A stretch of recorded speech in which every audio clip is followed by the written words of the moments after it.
धनंजय मुंडेंच्या टोळीनं संतोष देशमुखांची हत्या केली अशी कबुली ज्यावेळेला असा हल्लाबोल खरं तर सुदर्शन भुलेच्या कबुलीनंतर आता मनोज जरांगेंनी केल्याचं समोर येताना दिसतं आहे। आज महाराष्ट्राच्या जनतेसमोर सत्य आलंच आहे असं मनोज जरांगेंचं म्हणणं आहे। खून करणारा माणूस कधीच चांगला नसतो, पण मुंडेंनी तर आरोपींसाठी मोर्चे काढायला लावले, रास्ता रोको करायला लावले असा हल्लाबोल मनोज जरांगेंनी आता केलेला आहे।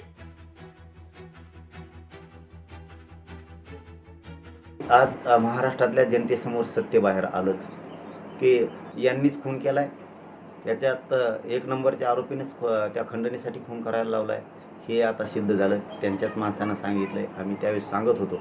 तर हे त्यांच्याच काही धनंजय मुंडेच्या टोळीला ही गोष्ट पटत नव्हती की ते सांगायचे की आमचाच माणूस चांगला आहे, म्हणजे खून करणारा माणूस कधी चांगला नसतो। तरी या धनंजय मुंडेंनी त्यांना मोर्चे काढायला लावले, रास्ता रोको आंदोलनं करायला लावले। मी माझा काही संबंध नसताना सुद्धा माझे सुद्धा फोटोला धनंजय मुंडेंनी चपला हाणायला लावल्या। म्हणजे शेवटी तुम्ही असं कितीही कृत्य केलं तरी नियतीला मान्य नसतं। आज ते झालं आणि तुम्हाला त्याचं फळ सुद्धा मिळालं। एक नंबरचा आरोपी तो हे टोळी तयार करून असे कृत्य करून आहे।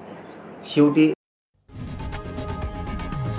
लोकशाही मराठी ऐका, पहा, जागरूक रहा।